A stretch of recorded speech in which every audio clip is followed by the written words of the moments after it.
Ladies and gentlemen, when America says to India, I will put a 25% tariff on you, many people get nervous. Factories worry. Exporters panic. Politicians argue. But let me tell you something. This is not the end of the world. This is the beginning of understanding how power works in global trade. Trade is never just about products. It's not about steel, rice, or technology. It's about relationships. Think of it like a family. When you fight with your brother, you don't stop being family. You just fight, and then you eat dinner together. Now, why does America put pressure on India? Is it because India is weak? No. Is it because India is poor? No. It is because India is rising. And when you rise, the world pays attention. Power respects power, and pressure is proof that you are becoming important. But here is the secret: tariffs are not really about the goods. They are about leverage, negotiation. A tariff is just a big stick to make you sit at the table. The smart country does not panic. The smart country listens, smiles, and finds opportunity. You see, in trade, you never win by shouting louder. You win by adapting faster.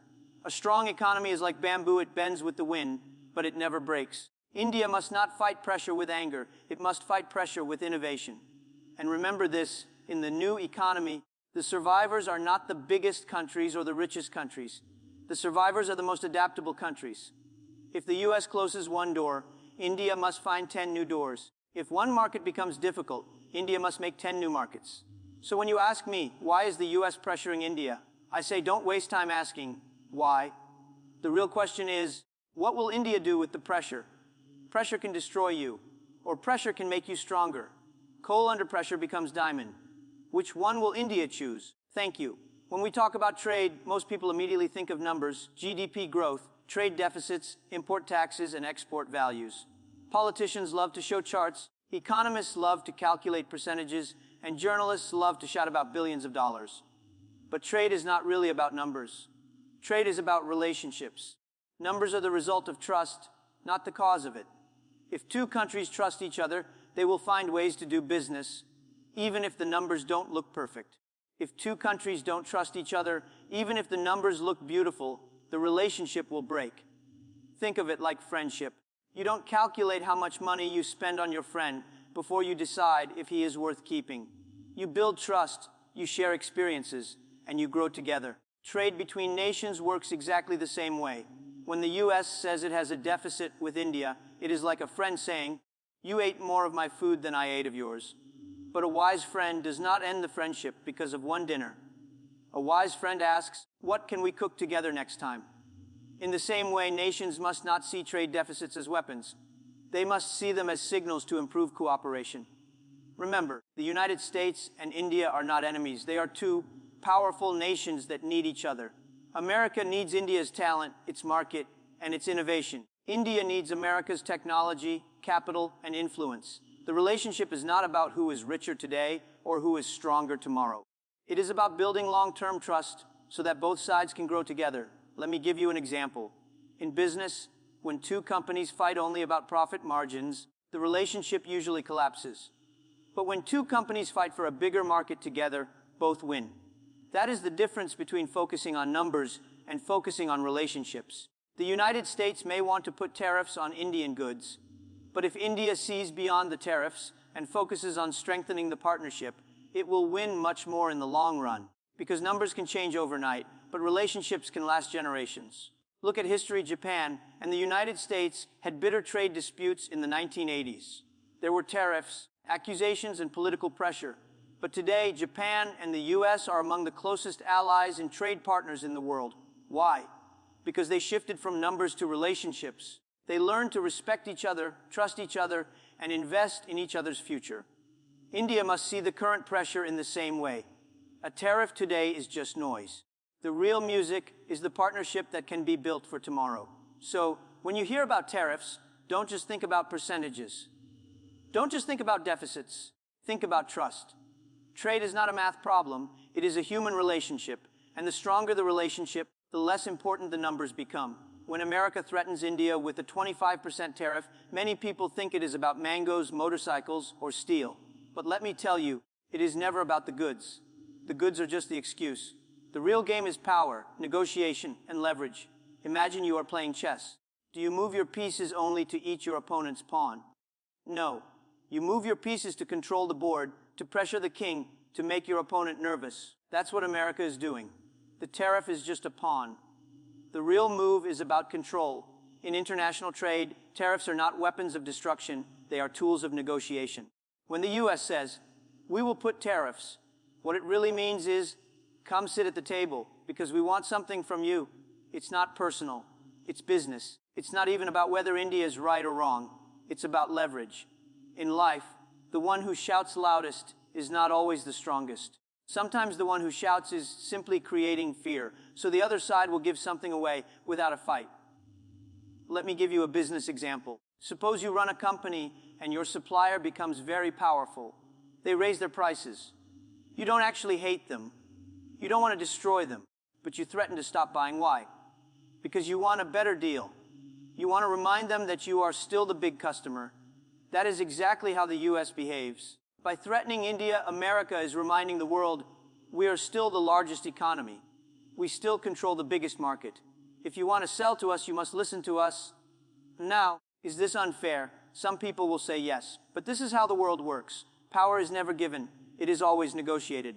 The good news is, India is in a much stronger position than before. 20 years ago, nobody cared if India was unhappy. Today, if India gets upset, the world pays attention.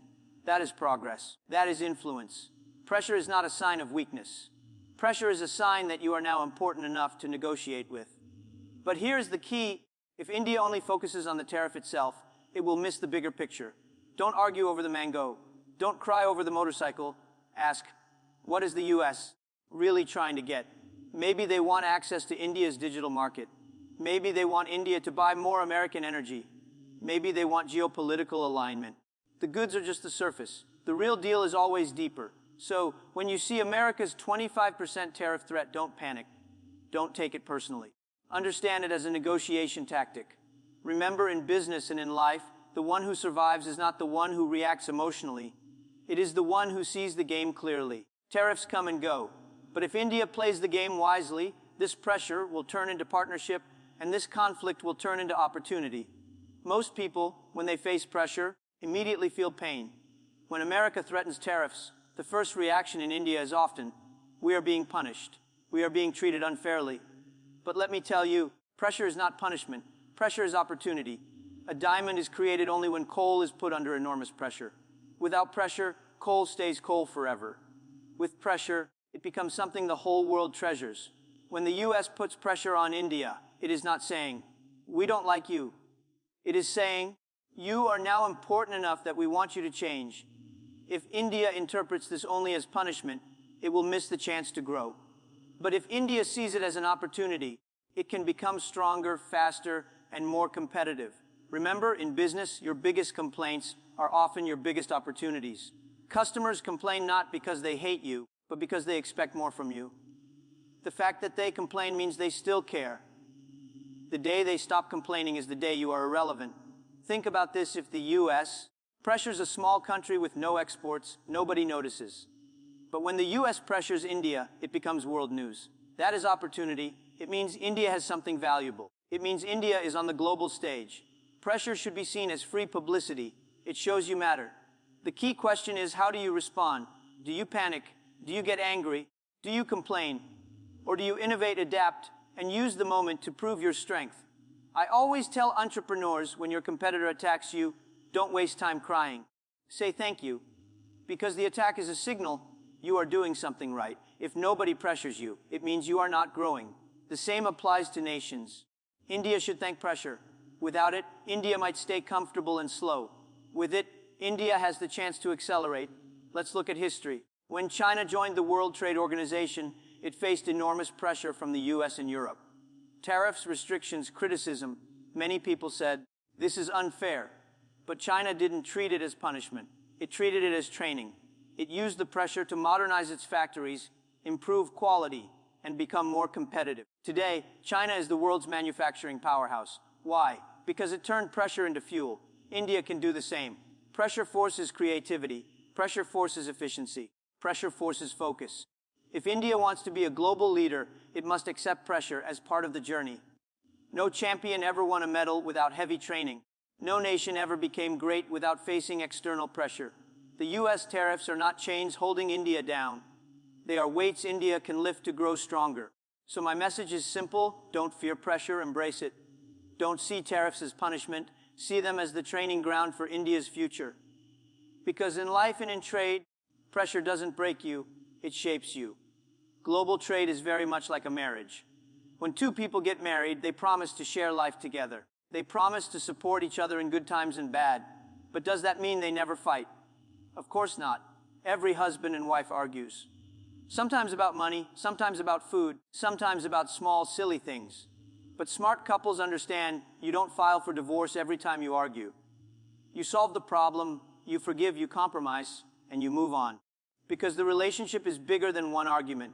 Now look at trade between nations. The United States and India are like a married couple. They have moments of love, moments of disagreement, and moments of argument. America says, "You're not buying enough from me." India says, "But you're taxing my exports too much."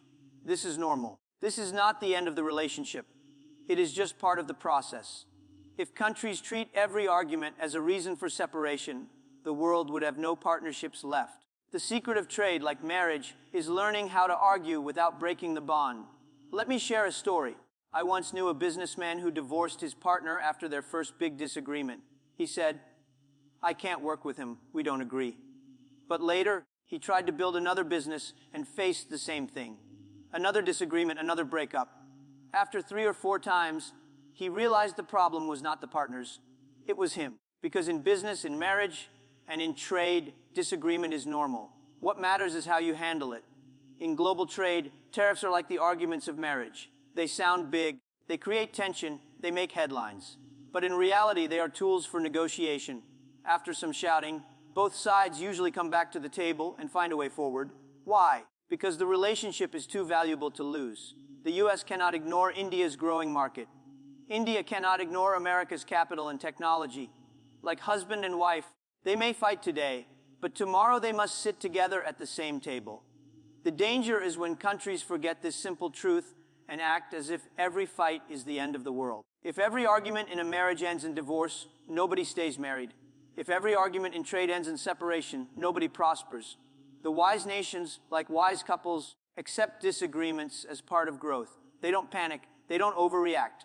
They use arguments to understand each other better, to adjust expectations, and to strengthen the bond. So when the U.S. threatens India with tariffs, it's like a spouse saying, "I don't like what you did."